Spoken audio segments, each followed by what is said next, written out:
Hello students, good evening. कैसे हैं आप लोग? मेरा नाम है रोहित सिंघल। स्टूडेंट, हम लोग एसीसी या एसबीआर के अंदर जो लॉस ऑफ कंट्रोल टॉपिक चल रहा था उसी को आगे बढ़ा रहे हैं। ठीक है, तो एक बार मैं आपको पिछली क्लास का थोड़ा सा रिवाइज करा देता हूँ। लॉस ऑफ कंट्रोल क्या होता था? मीन्स होल्डिंग ने सब्सिडरी कंपनी के जो शेयर्स हैं वो इस तरीके से सेल कर दिए हैं कि अब होल्डिंग का कंट्रोल जो है सब्सिडरी से गायब हो चुका है। या तो 100% शेयर्स बेच दिए होंगे, मतलब जितने शेयर्स हैं होल्डिंग ने वो सारे के सारे सब्सिडरी के बेच दिए, या फिर इस तरीके से शेयर बेच दिए कि अब अगर शेयर हैं भी तो वो 50% से कम है। ठीक है, मतलब कंट्रोल कुल मिला के नहीं है। आप समझ गए बात को? तो हमने इस तरीके से डिस्कशन किया था। तो इस केस में जनरल एंट्रीज कैसे पास करनी है हमें देखो, क्वेश्चन बोलता है कि ना गेन ऑब्लिक लॉस निकालो ऑन सेल ऑफ सब्सिडरी। तो कैसे निकालेंगे? एक जनरल एंट्री पास करनी होती है हमें। उसमें अगर कंसोलिडेटेड फाइनेंशियल स्टेटमेंट की बात करें, ज़्यादातर सीएफएस की पूछेगा आपसे, तो बैंक अकाउंट डेबिट कर देंगे टू नेट असेट्स, क्योंकि नेट असेट्स अपन कंसोलिडेट जब करते थे या करते हैं तो 100% कंसोलिडेट करते हैं। तो होल्डिंग की बुक्स में 100% नेट असेट्स आ रही होगी, तो वो सारी की सारी हटानी पड़ेगी। फिर एनसीआई जो क्रेडिट हुआ है आज तक वो डेबिट करना पड़ेगा। गुडविल जो डेबिट हुआ है उसको क्रेडिट करना पड़ेगा ख़त्म करने के लिए। साथ में अगर कोई इन्वेस्टमेंट्स जो है होल्डिंग होल्ड करती है तो उसे फेयर वैल्यू पे लाना पड़ेगा। ठीक है, तब जाके गेन या फिर लॉस जो भी है वो निकलेगा। तो हमें ये ऑब्जेक्टिव होता है निकालने का। मैंने आपको लास्ट क्लास में शुरुआत से बताया था कि किस तरीके से कंसोलिडेशन पूरा चलता है स्टेप बाय स्टेप। वो लास्ट क्लास वाला जो डायग्राम है उसको आप एक बार माइंड में जरूर रखना और उसको रिवाइज कर लेना। ठीक है, उससे आपको मन में शांति मिलेगी कि कॉन्सेप्ट ये है। ठीक है ना, अदरवाइज तो रटने वाला सिस्टम ये है, क्योंकि एग्जाम में डायरेक्टली ये पूछ लेता है हमसे। पहले तो हम लोग पिछली क्लास का जो पढ़ा था उसको रिवाइज करने के लिए एक और क्वेश्चन ले लेते हैं। ये भी एसबीआर का क्वेश्चन है। ठीक है, और इवन ये F7 के अंदर भी दे रखा है, आप चाहें तो दिख जाएगा आपको। Clear? Hague has held a 60% investment in M for several years. Using the full goodwill method to value the NCI, half of the goodwill has been impaired prior to the date of disposal of shares by the Hague. बोल रहा है कि 50% जो goodwill है वो impaired हो गई। Half of the goodwill मतलब 50% गुडविल इम्पेयर्ड हो गई, और 60% आपने इन्वेस्टमेंट कर रखा था, तो 40% क्या हुआ? एनसीआई। क्लियर? अब डिटेल्स क्या दे रखी है? कॉस्ट ऑफ इन्वेस्टमेंट 6000, सारे फिगर 1000 में है। फिर fair value of net assets at acquisition, जब कंट्रोल एक्वायर किया था तो 2000 फेयर वैल्यू थी। Fair value of 40% investment at acquisition date, ये 40% इन्वेस्टमेंट क्यों दे रहा है? ये एनसीआई की फेयर वैल्यू है। सही है ना? एनसीआई की फेयर वैल्यू कब, किस दिन की है? जिस दिन कंट्रोल एक्वायर किया था उस दिन की। नेट असेट्स एट डिस्पोजल, ध्यान से देखो, नेट असेट्स एक्विजिशन के टाइम पे कितनी थी? 2000 थी। नेट असेट्स डिस्पोजल के टाइम पे कितनी है? 3000। तो नेट असेट्स बढ़ कितनी गई? 1000।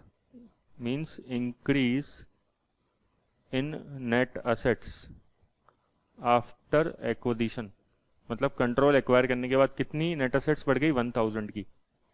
इसी को हम पोस्ट एक्विजिशन प्रॉफिट बोलते हैं। ठीक है ना, अब तक तो आपको ये सब चीजें पता होनी चाहिए। Fair value of 25% investment at disposal date, ये देखेंगे बाद में क्या है। Required, assume a full disposal. Full disposal मतलब 100% डिस्पोजल नहीं हुआ है, 60% शेयर है तो 60% ही डिस्पोज कर पाएगा होल्डिंग। तो 60% शेयर्स बेच दिए, प्रोसीड्स ऑफ 10 मिलियन, तो 10 मिलियन ये सारे फिगर 1000 में, तो ये कितना हो जाएगा, 10,000 हो जाएगा। ठीक है। कैलकुलेट द प्रॉफिट और लॉस अराइजिंग इन एक individual financial statements and in consolidated financial statement. तो पहले ए सॉल्यूशन करते हैं, बाद में बी पढ़ लेंगे। ठीक है। तो सॉल्यूशन ए, इस क्वेश्चन में देखो कुछ भी नया नहीं है, इवन ए और बी दोनों की दोनों सिंपल है। आप चाहो तो पूरा वीडियो पॉज करके एक बार ये क्वेश्चन खुद ट्राई करके देख सकते हो। मैंने तो आपको बता दिया F7 में भी है ये क्वेश्चन, और इवन जो अभी तक हमने टॉपिक पढ़ा है पूरा का पूरा F7 में था। बट फर्क क्या है, केवल अप्रोच में डिफरेंस है। F7 के अंदर अपन रटा रटाया फॉर्मेट कर लेते हैं, SBR में अपन थोड़ा सा कॉन्सेप्ट समझ रहे हैं। बट अगर आप SBR की स्टडी टेक्स्ट देखोगे कापलान की, तो उसमें भी उन्होंने फॉर्मेट के हिसाब से ही काम कर रखा है। बट मैं नहीं चाहता कि आप हर चीज़ को फॉर्मेट के हिसाब से याद करके जाओ। ठीक है ना, वो कंफर्टेबल भी नहीं रहता, एक आपके किसी भी काम का ज़्यादा नहीं है वो, बहुत ज़्यादा। ठीक है, चलो। तो इंडिविजुअल फाइनेंशियल स्टेटमेंट्स मतलब सेपरेट फाइनेंशियल स्टेटमेंट की बात करें, तो जब आपने 60% शेयर बेच दिए तो एंट्री क्या होगी, बैंक अकाउंट डेबिट। कितने से, 10,000 से, क्योंकि बेचा कितने में है, 10,000 में। ठीक है। टू इन्वेस्टमेंट, इन्वेस्टमेंट कितने के आ रहे होंगे आपकी बुक्स में, कॉस्ट ऑफ इन्वेस्टमेंट देखो 6,000, 6,000 है। और to gain on sale of investment कितने से, 4,000 से, बैलेंसिंग फिगर। राइट। फिर बात करते हैं CFS की, कंसोलिडेटेड फाइनेंशियल स्टेटमेंट में क्या एंट्री होगी पास। तो क्या होती थी बताओ, बैंक अकाउंट डेबिट, ये तो 10,000 से आ जाएगा। To net assets, net assets देख लो कि नेट असेट्स आज कितनी है, जिस दिन हम शेयर डिस्पोज कर रहे हैं, तो नेट असेट्स एट डिस्पोजल कितनी है, 3,000 की। ठीक है। NCI डेबिट कर देंगे, गुडविल क्रेडिट कर देंगे। तो अब गुडविल और NCI की कैलकुलेशन करनी पड़ेगी आपको, तो पहले ऐसा करते हैं, गुडविल का वर्किंग नोट बना लेते हैं। गुडविल कॉस्ट ऑफ इन्वेस्टमेंट कितना है चेक करो, 6,000 था, प्लस NCI एक्विजिशन डेट पे कितनी है, NCI है fair value of 40% investment at acquisition date 1,000। ठीक है, minus net assets acquisition date पे कितनी है, नेट असेट्स एक्विजिशन डेट पे है 2,000 की। क्लियर। तो 6 + 1 7, 7 - 2 5,000 की आपकी गुडविल आ गई। क्वेश्चन में क्या बोला था, क्वेश्चन में बोला था half of the goodwill has been impaired prior to the date of disposal of shares by हिक। तो इम्पेयरमेंट कितना हो गया भाई, इम्पेयरमेंट हो गया 2500 का। तो ये न्यू गुडविल आ गई, ये यहां पे चली जाएगी न्यू गुडविल। और ये 2500 का जो इम्पेयरमेंट है, इसका कुछ पार्ट तो होल्डिंग के P&L में जाता है, वो अपन अभी बना नहीं रहे। ठीक है। और ये इसका कुछ पार्ट NCI में जाता है। NCI में कितना जाता है और होल्डिंग में कितना जाता है, किस रेशो में जाएगा, 60-40 के रेशो में। तो NCI के पास 40%, तो 2500 का 40% कितना होता है बताओ, ये हो गया 1,000। ठीक है। एक वर्किंग नोट बना लेते हैं NCI का। NCI ऑन एक्विजिशन डेट कितना था, NCI एक्विजिशन डेट पे था 1,000 का। ठीक है, मैंने यहां से लिख दिया, चाहो तो क्वेश्चन में भी चेक कर सकते हो, 1,000 ही है। ठीक है। Plus post acquisition net assets में चेंजेस कितने आए हैं, और उसमें NCI का शेयर कितना है, NCI का शेयर है हमारा 40%। आप देखो पोस्ट एक्विजिशन शेयर टोटल कितना था, पोस्ट एक्विजिशन प्रॉफिट कितना था 1,000 का, क्यों? क्योंकि नेट असेट्स स्टार्टिंग में थी 2000 की, बाद में कितने की हो गई? 3000 की। तो 1000 से नेट असेट्स बढ़ गई, राइट? तो 1000 का 40% कितना होता है? 400 माइनस गुडविल का इम्पेयरमेंट। गुडविल का इम्पेयरमेंट भी लेस करते हैं अपन लोग, तो कितना है? 1000 का। तो 400 का हमारा क्या आ गया? एनसीआई आ गया, राइट? तो ये 10,400 और 5500 कितना हो जाएगा? ये हो जाएगा 4900 का गेन ऑन डिस्पोजल।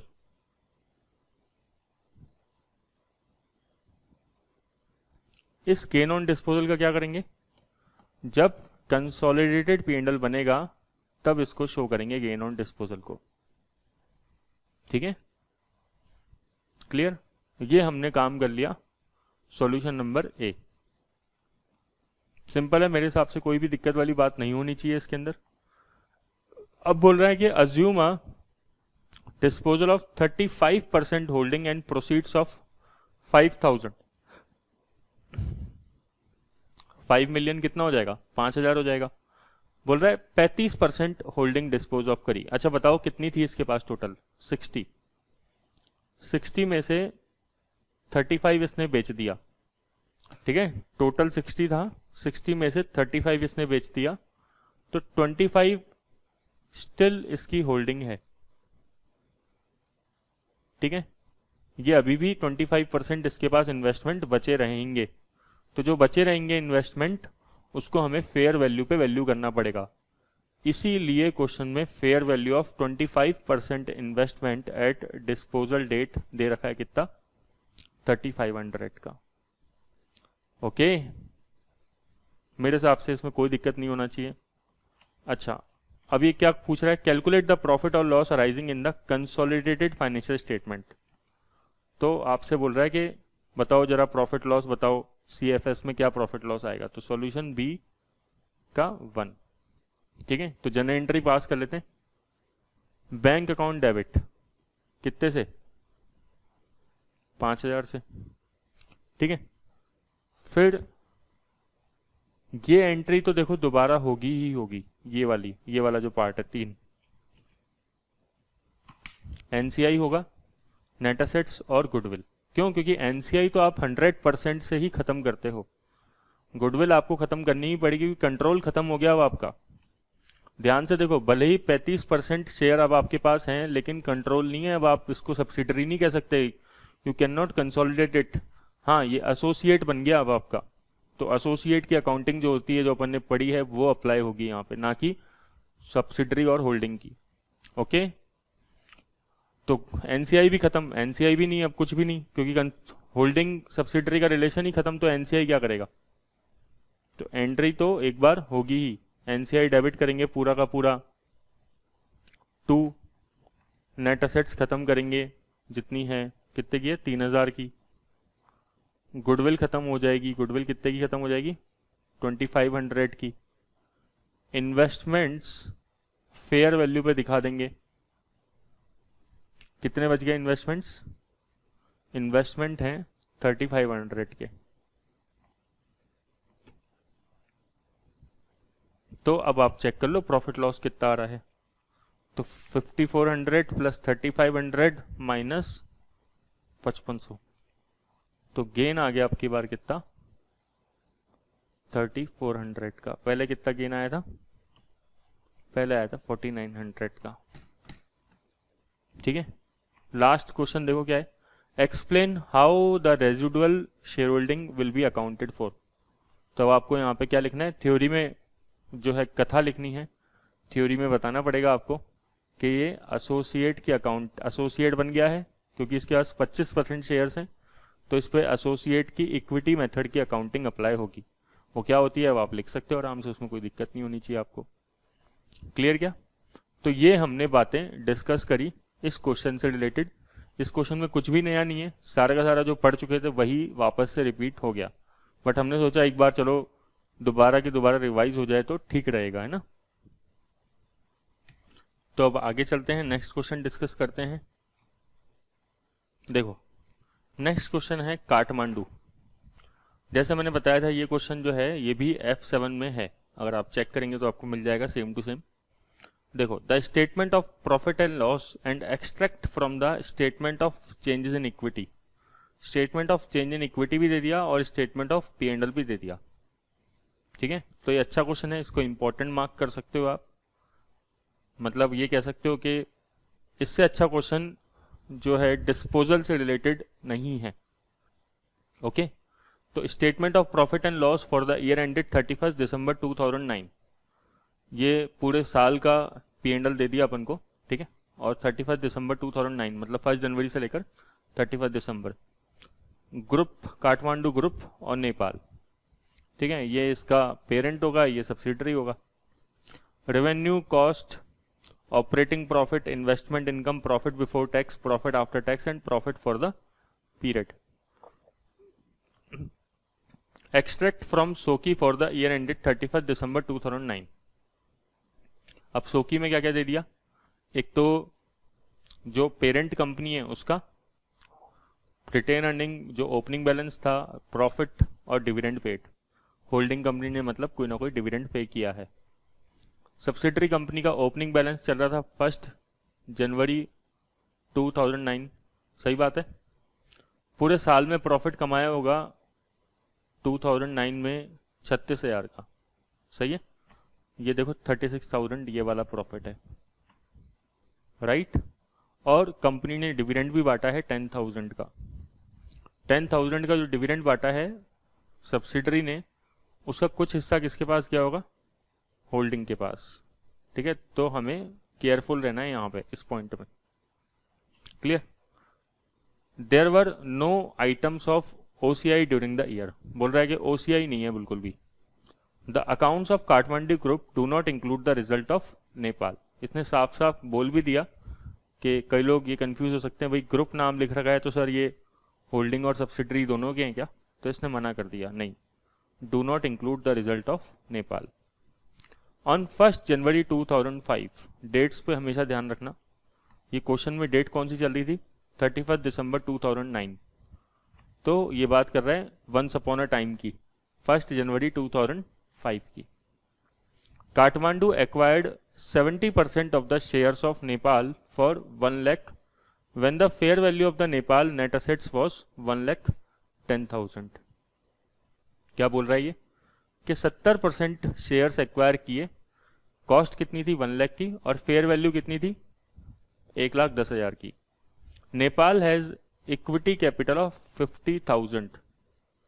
क्वेश्चन को हमेशा ध्यान से पढ़ो। 1,10,000 की नेट असेट्स थी, किस दिन थी, on the date of acquisition, सही है, यही लिखा है ना। Kathmandu acquire 70% shares when the fair value of the Nepal net assets was 1,10,000।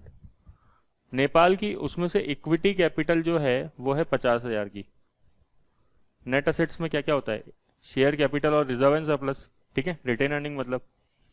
तो अगर मेरे को पता है 1,10,000 टोटल नेट असेट्स है, उसमें से 50,000 शेयर कैपिटल है, तो बची हुई 60,000 क्या है, रिटेन्ड अर्निंग्स, ठीक है ना। क्या बच जाएगा बैलेंस, रिटेन अर्निंग का। At that date the fair value of the NCI was 40,000। हमें लगभग सारी की सारी चीजें उस दिन की दे दी। It is a group policy to measure the NCI at fair value at the date of acquisition. Nepal paid its 2009 dividend in cash on 31 March 2009। बोल रहा है कि जो डिविडेंड पे किया है ये 31 मार्च को ही, मतलब साल स्टार्ट हुआ उसके 3 महीने के अंदर अंदर डिविडेंड पे कर दिया। और जो 10,000 का डिविडेंड है उसमें से 70% शेयर किसके पास है, काठमांडू के पास। तो 10,000 का इसने जब डिविडेंड पे किया होगा तो समझ गए क्या बात को, 7,000 जो है वो सब्सिडरी कंपनी से डिविडेंड आया और 1,000 जो है वो अदर इन्वेस्टमेंट इनकम होगी। तो मैं जब कंसोलिडेट करूंगा तो मैं ये कंसोलिडेट नहीं करूंगा। ठीक है। फिर goodwill has not been impaired, तो गुडविल भी निकालनी पड़ेगी आपको। क्वेश्चन कितना बड़ा है और कितने क्वेश्चन है, 3 क्वेश्चन है एक साथ। Prepare the group statement of profit and loss for the year ended 31 December 2009 for the Kathmandu group on the basis that Kathmandu PLC sold its holding on 1 July 2009 for $2 lakh. ये क्वेश्चन बहुत अच्छी क्वालिटी का question है। जैसे मैंने बताया, इस क्वेश्चन में क्या कह रहा है ये कि काठमांडू ने अब जो है कंपनी को कब बेच दिया, अपनी सब्सिडरी को कब बेचा, 1 जुलाई 2009। जरा ध्यान से देखो, क्वेश्चन में डेट कौन सी दे रखी थी, 31 दिसंबर 2009। तो कंसोलिडेशन जब तक आप बेचते नहीं हो तब तक होता है। मींस आपको यहाँ पे 1 जुलाई 2009 तक का कंसोलिडेशन, या आप कह लो कि 30 जून 2009 तक का मुझे कंसोलिडेशन करना पड़ेगा। ठीक है, ये P&L दोनों की दोनों एक एक साल के हैं।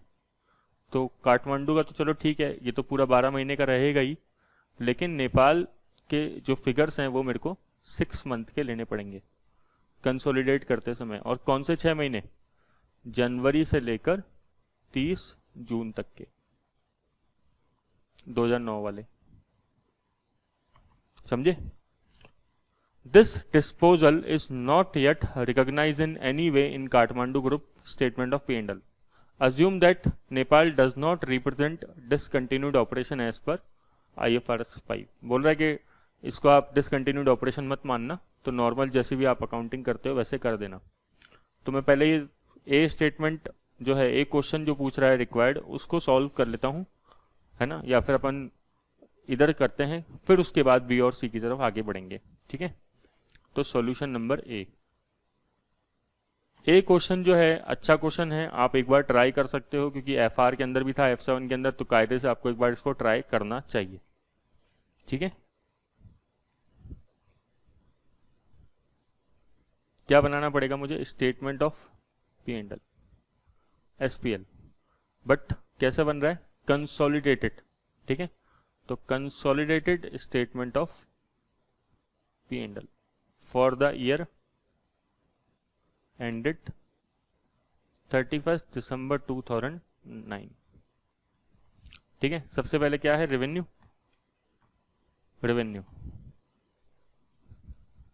रेवेन्यू कितनी लोगे भाई, रेवेन्यू ले लेंगे 553 और 450 का हाफ। ठीक है, तो 450 का हाफ कितना होता है, ये होता है 225। ओके, तो 553 प्लस 450 का हाफ मतलब 225, तो कितना हो गया, 778,000। इसके बाद है operating cost. Operating cost directly दे दी इसने। ऑपरेटिंग कॉस्ट कितनी है, 450 और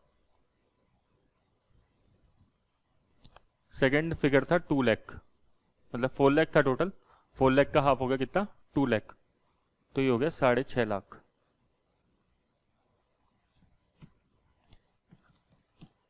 तो हो गया 1,28,000 ऑपरेटिंग प्रॉफिट। अब ऑपरेटिंग प्रॉफिट में क्या ऐड करेंगे, इन्वेस्टमेंट इनकम। इन्वेस्टमेंट इनकम बिल्कुल ध्यान से जोड़ना है, गलती नहीं करनी है, बहुत लोग गलती कर देते हैं, केवल 1,000 लेंगे। अब इंपॉर्टेंट चीज, जो इस क्वेश्चन को हम क्यों कर रहे हैं, प्रेजेंटेशन के लिए, है ना। प्रेजेंटेशन क्या, कि कहां पे सर ऐड होता है, profit on sale of subsidiary. तो profit on sale of subsidiary यहां पे ऐड होता है, समझ में, ऑपरेटिंग प्रॉफिट के बाद और टैक्सेशन से पहले। ठीक है, वैसे तो बहुत ज़्यादा फर्क नहीं पड़ेगा, आप अगर ये कैलकुलेट सही भी करे आओगे और ऊपर नीचे कर दोगे फिगर्स, मतलब इसको कहीं टैक्स के बाद जोड़ दोगे तो बहुत दिक्कत नहीं है। बट फिर भी proper presentation profit on sale of subsidiary यहाँ पे होता है। ठीक है, अब profit on sale of subsidiary तो हमें इसके लिए जनरल एंट्री पास करते थे अगर आपको याद हो तो अब बनेंगे वर्किंग नोट्स।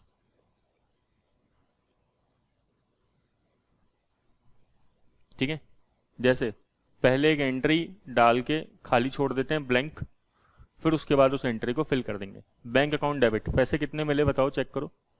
पैसे मिले 2 लाख। ठीक है,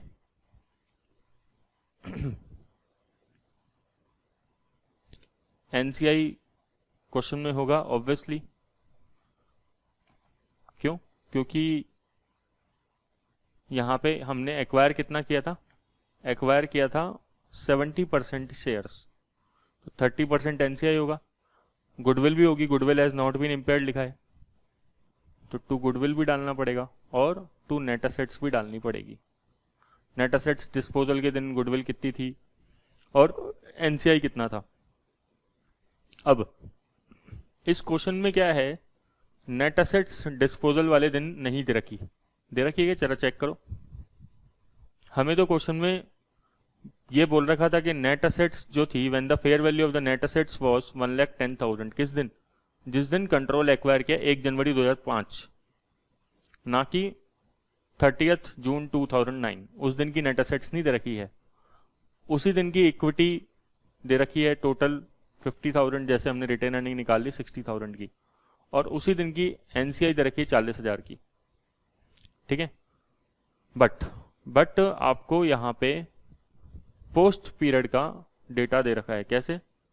जैसे रिटेन अर्निंग्स दे रखी है, प्रॉफिट करंट ईयर का दे रखा है, क्लियर, और नेट लास्ट में रिटेन अर्निंग कितनी है 1,06,000। 1,06,000 कब की है? यह है 31 दिसंबर 2009 की, ये रिटेन अर्निंग है। तो अब मैं यहाँ पे स्टेटमेंट ऑफ नेट असेट्स बनाना पड़ेगा मुझे, तो मैं वो बनाऊंगा statement of net assets, pre, post और टोटल। ऐसे सोचना पड़ेगा आपको कि भाई क्या काम करें कि कैसे निकले। ठीक है ना, क्योंकि पोस्ट की नेट असेट्स निकलेगी और प्री की नेट असेट्स निकलेगी। प्री की चलो नेट असेट्स तो गिवन है, पोस्ट की नेट असेट्स निकलेगी तभी मैं एनसीआई की वैल्यू निकाल पाऊंगा, तभी मैं नेट असेट्स जो लास्ट डिस्पोजल डेट की है वो फाइंड कर पाऊंगा। ठीक है, अच्छा, तो शेयर कैपिटल ले लेते हैं, रिटेन अर्निंग ले लेते हैं। शेयर कैपिटल तो चेंजेस होती नहीं है, शेयर कैपिटल 50,000 है, तो टोटल में भी 50,000 आ गया। रिटेन अर्निंग्स कितनी है चेक करो। रिटेन अर्निंग पहले थी जब आपने कंट्रोल एक्वायर किया था 1 जनवरी 2005 को, टोटल नेट असेट्स 1,10,000 की, और उसमें से 50,000 का जो इक्विटी शेयर है ना, तो 60,000 की रिटेन अर्निंग्स कौन सी डेट को? जिस दिन कंट्रोल एक्वायर किया, मतलब 60,000 जो है रिटेन अर्निंग प्री पीरियड का हो गया। क्वेश्चन बिल्कुल ध्यान से करना, ठीक है, अच्छा क्वेश्चन है काफी। साथ में हमें रिटेन अर्निंग, ये तो प्री पीरियड की हो गई, किस दिन की? 1 जनवरी 2005। अब पोस्ट पीरियड कहां से कहां तक है बताओ? 1 जनवरी 2005 से लेकर 30 जून 2009 तक का पोस्ट पीरियड है। सही है ना? अब जरा देखो हमें रिटेन अर्निंग कौन सी डेट को दे रखी है।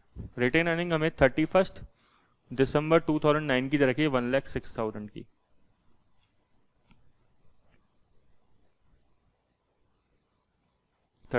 दिसंबर 2009 तक की दे रखी है। ठीक है, तो एक बार इसमें से इसको लेस किया तो 1,06,000 माइनस 60,000 46,000 आया। लेकिन अगर आप इसको ध्यान से देखो तो क्या ये केवल 30 जून तक का रिटेन अर्निंग आया है या उससे ज़्यादा का आ गया? उससे ज़्यादा का आ गया। कहाँ से कहाँ तक आ गया? ये 1 जनवरी 2005 से लेकर ये आ गया हमारे पास 31 दिसंबर 2009 तक का। ठीक है, हमें कहाँ तक का चाहिए था? 30 जून 2009 तक का, क्योंकि हम 30 जून 2009 को सब्सिडरी को सेल कर रहे हैं। सही है, तो इसमें मतलब प्रॉफिट इंक्लूड है 6 मंथ का एक्स्ट्रा, तो मुझे लेस करना पड़ेगा 6 मंथ प्रॉफिट फ्रॉम, कहां से, 1 जून 2009 से लेकर 31 दिसंबर 2009 तक का। 1 जून क्या मतलब, सॉरी 1 जुलाई से। ठीक है, अब जरा बताओ कितना आएगा ये प्रॉफिट, कैसे पता लगाओगे? करंट ईयर का प्रॉफिट चेक करो कितना था। इसका करंट ईयर का प्रॉफिट है 36,000। ठीक है, 36,000 का आधा, ये पूरे 12 महीने का प्रॉफिट है फॉर द ईयर, तो हाफ कितना हो जाएगा, 18,000। ये मानते हुए कि हर साल इसने, हर महीने इसने प्रॉफिट क्या कमाया होगा, इक्वल। तो 18,000 का प्रॉफिट इसमें इंक्लूड होगा, इसको मैं लेस कर देता हूं। तो ये देखो 110 तो प्री पीरियड की नेट एसेट्स आ गई, और पोस्ट पीरियड की कितनी आ जाएगी, 46 माइनस 18 कितना, 28,000। इस 28,000 के पता है अपन को ये पोस्ट एक्विजिशन नेट एसेट्स आ गई। ठीक है, इसको क्या बोलते हैं, पोस्ट एक्विजिशन नेट एसेट्स या पोस्ट प्रॉफिट। तो इसको हमें दो पार्ट में डिवाइड करना पड़ता है, एक तो होल्डिंग में और एक एनसीआई में। होल्डिंग वाला हम लोग क्योंकि बैलेंस शीट नहीं बना रहे तो वो चाहिए नहीं हमें, कोई सीपीएल वीपीएल तो बनाएंगे नहीं हम लोग। ठीक है, वो हम लोग वैसे भी कंसोलिडेट कर ही रहे हैं। एनसीआई वाला हिस्सा चाहिए ओनली। ठीक है, तो एनसी अगर आप निकाल भी दोगे, लिख भी दोगे तो कोई दिक्कत नहीं है, लेकिन फायदा नहीं है। ठीक है, तो एनसीआई का शेयर कितना है, एनसीआई का शेयर है 30% का, तो 28,000 का 30% कितना होता है, 8,400। क्लियर?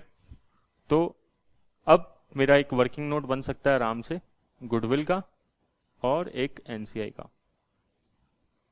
ठीक है, क्लियर? गुडविल कैसे निकालते हैं, कॉस्ट ऑफ इन्वेस्टमेंट चेक कर लो। इन्वेस्टमेंट की कॉस्ट कितनी थी, इन्वेस्टमेंट की कॉस्ट है 1 लाख, लिखा ना, Kathmandu acquire shares for 1 lakh, plus NCI acquisition date पे कितना था चेक करो।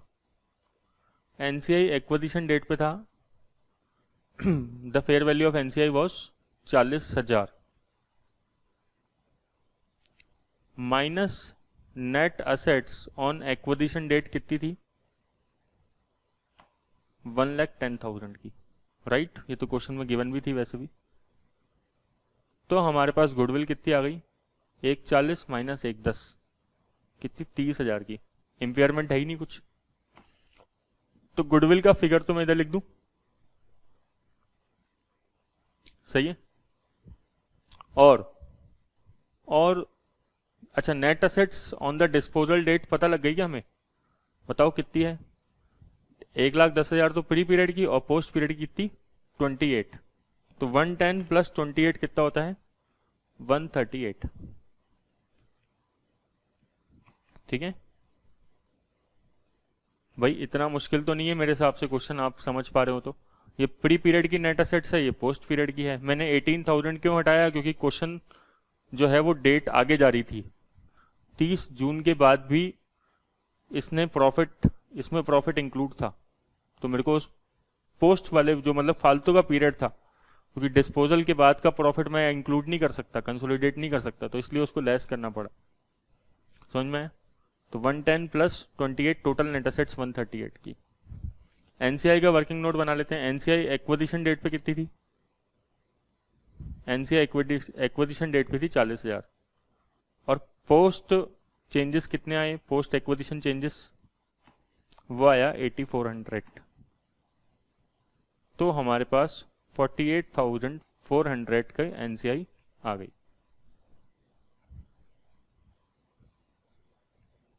क्लियर क्या? ये इस क्वेश्चन में मेन बात थी करने लायक। ओके, तो 2 लाख प्लस 48,400 मतलब 2,48,400 में से 30,000 लेस किया और 1,38 लेस किया, तो गेन ऑन डिस्पोजल आ गया 80,400 का।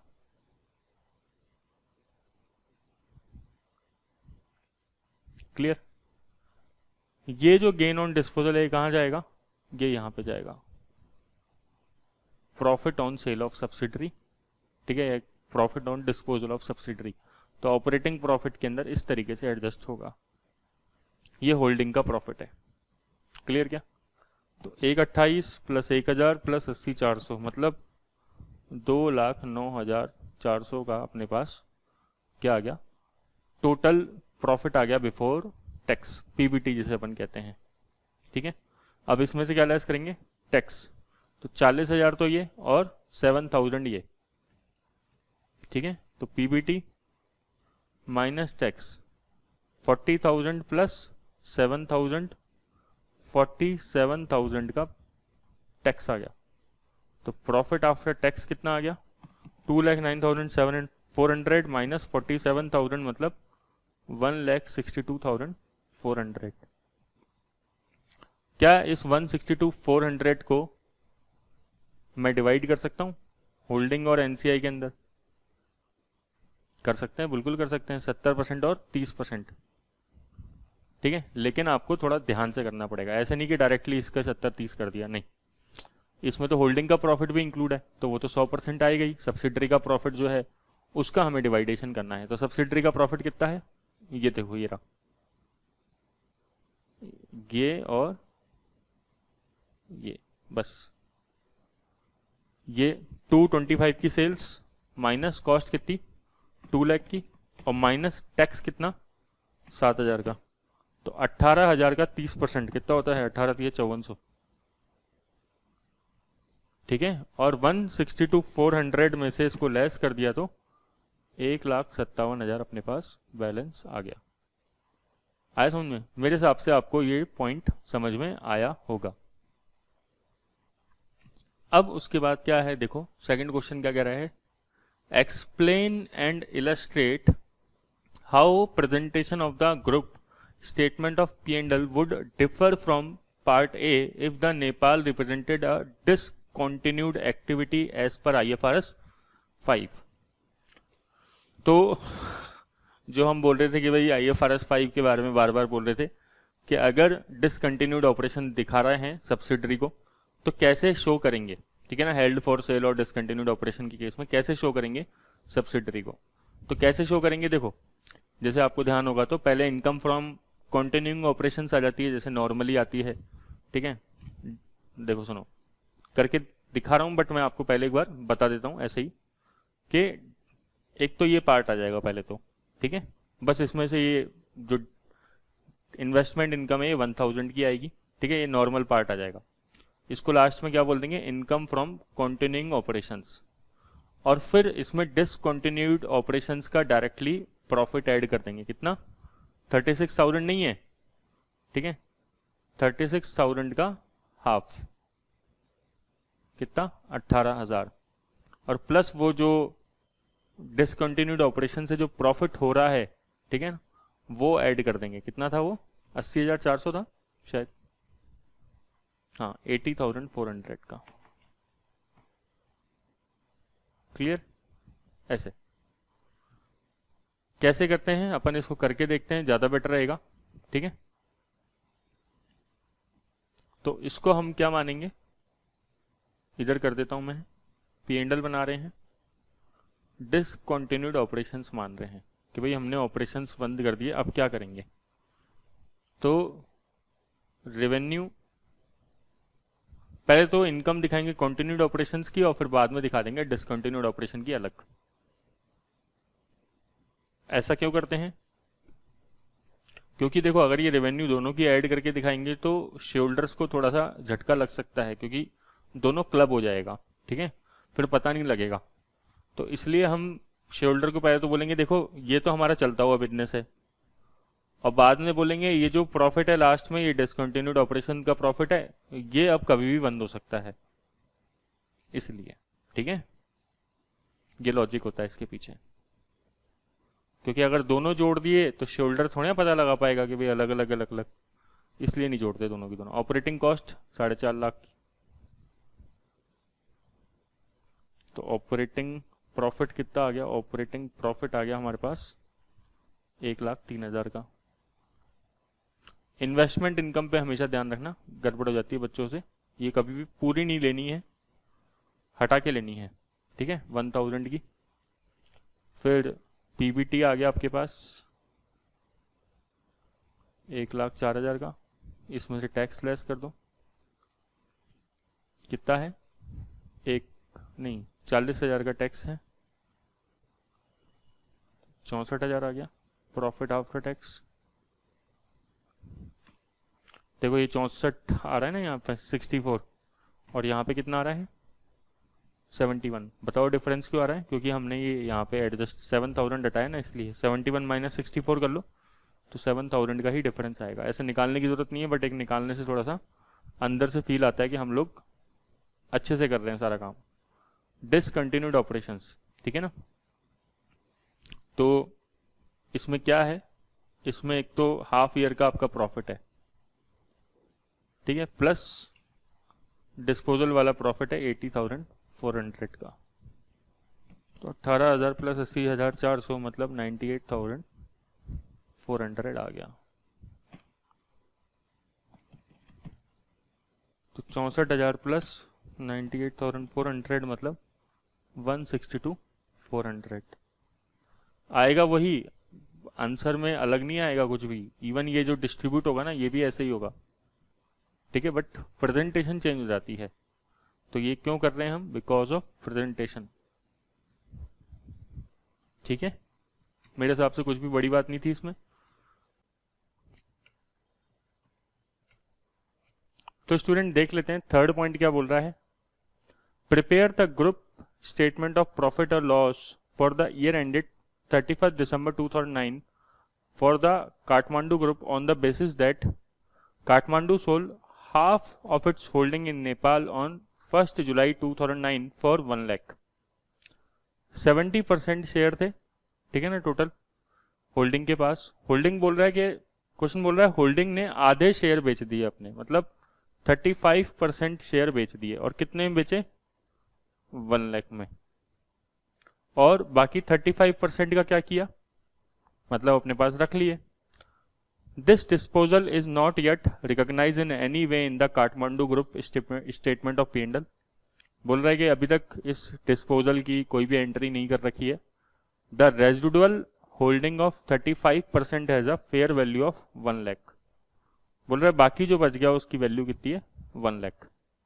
सेल करा उसकी भी वैल्यू 1 लाख, और जो आपके पास रिमेनिंग इन्वेस्टमेंट बचे उसकी भी वैल्यू 1 लाख, ठीक है। अगर आप देखो तो मुझे यहाँ पे प्रॉफिट और लॉस दोबारा निकालने की जरूरत नहीं है। क्यों? इसके पास पहले 70% शेयर थे।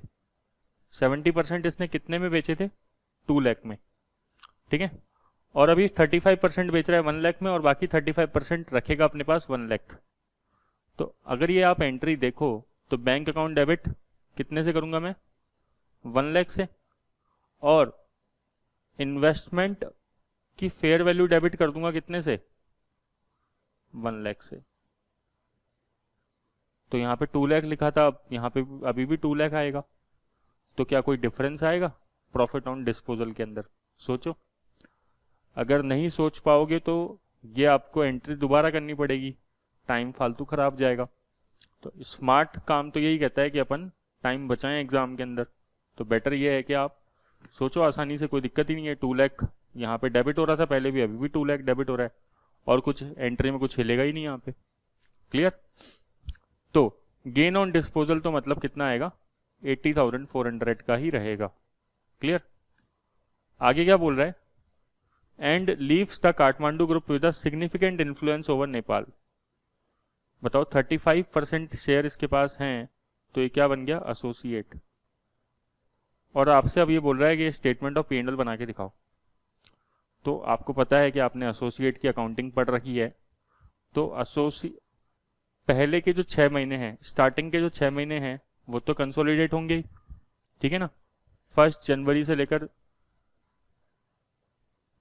30 जून तक, और 1 जुलाई से लेकर 31 दिसंबर तक जो पीरियड है उसमें केवल कंसोलिडेशन नहीं होगा, केवल इसका एसोसिएट का जो शेयर होता है वो आता है, ठीक है, प्रॉफिट का डायरेक्टली।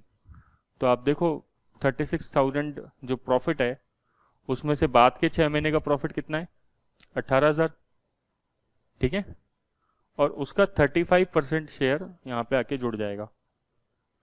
18,000 का 35% मतलब 6300 और ऐड हो जाएगा, बाकी सब तो सेम रहेगा।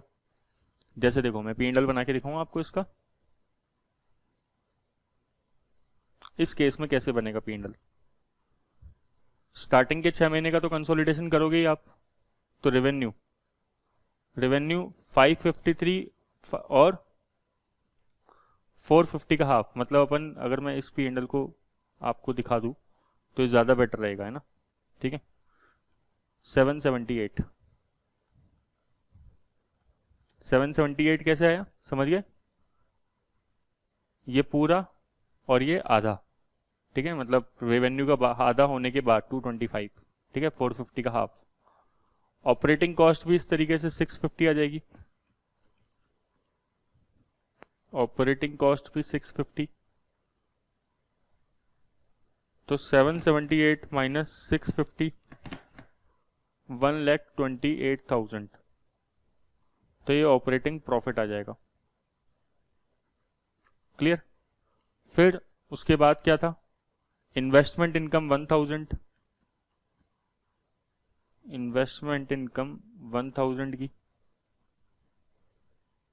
और profit on disposal of subsidiary वही 80,400 का, और यहीं पे ही लिख देंगे प्रॉफिट फ्रॉम एसोसिएट। ये जो बाद के 6 महीने ना उसमें शेयर आ जाएगा कितना, 18,000 का 35%। ठीक है, कितना होता है ये, 6300। तो आ गया प्रॉफिट बिफोर टैक्स, फिर इसमें से टैक्स लेस कर देंगे। तो बताओ कोई ऐसे हार्ड बात चल रही है क्या भाई? डिफिकल्ट डिस्कशन है कोई? डिफिकल्ट नहीं है, कुछ भी नहीं है, इसमें से टैक्स लेस कर दो। और ये तो मेरे को आपको लगता है कि भाई इजी लगना चाहिए, क्योंकि आप ऑलरेडी पहले भी पढ़ चुके हो, बस आप तो ये रिवाइज ही तो कर रहे हो, और क्या है, तो इसमें तो कुछ है ही नहीं। Profit after tax 47,000, 215,700 minus 47,000 means 168,700। ठीक है, अब यहां से तो देखो थोड़ा सा टैक्स ज्यादा, मतलब प्रॉफिट ज्यादा आएगा। 162,400 आ रहा था यहाँ पे पहले, तो इस 6,300 क्यों आ रहा है ज्यादा? क्योंकि शेयर फ्रॉम एसोसिएट भी ऐड हो गया इसलिए। ठीक है, और इसको डिवाइड भी इस तरीके से करेंगे, एनसीआई के अंदर तो 5400 चला जाएगा। ठीक है, एनसीआई के अंदर तो 5400 चला जाएगा, और बाकी जो बचा हुआ सारा होल्डिंग का है। तो 162,400 माइनस 5,400 मतलब 1,57,000 होल्डिंग का है। तो इस क्वेश्चन में अपन ने कुछ भी नया नहीं किया है, बस केवल अपन ने जो चीज़ें थी एक तो रिवाइज करी है और थोड़ा सा प्रेजेंटेशन के बारे में समझा है। ठीक है, ये आपको एसोसिएट वगैरह सबका ट्रीटमेंट पहले से ही पता था। डिसकंटिन्यूड ऑपरेशंस भी ऐसे कुछ बात नहीं थी, बस प्रॉफिट फ्रॉम कंटिन्यूइंग ऑपरेशंस के बाद आपको डिसकंटिन्यूड ऑपरेशन का प्रॉफिट सिंगल लाइन में दिखाना होता है, तो ये भी कोई बहुत बड़ी बात मैंने आपको यहाँ पे नहीं बताई। और ये एंट्री आप ऑलरेडी पहले भी सीख चुके थे, पिछली क्लास में भी, और पहले भी सीख चुके ऑलरेडी, तो अपन ने बस रिवीजन किया। ठीक है, तो एक बार आप इतना कर लीजिए। नेक्स्ट क्लास में अपन क्या करेंगे, अपन डिस्कस करेंगे नेक्स्ट क्लास में कंट्रोल टू कंट्रोल सिनेरियो। ठीक है, कंट्रोल टू कंट्रोल सिनेरियो मतलब क्या होता है? होल्डिंग के पास 70% शेयर है, लेकिन उसने मान लो 5% शेयर सेल कर दिए, तो कंट्रोल तो अभी भी है बिकॉज 65% शेयर है, या 5% शेयर 7% शेयर उसने बाय कर लिए, तो क्या होगा इन केसेस में, तो वो समझेंगे। ठीक है, चलो इतना पढ़ो, नेक्स्ट क्लास में मिलते हैं। Thank you.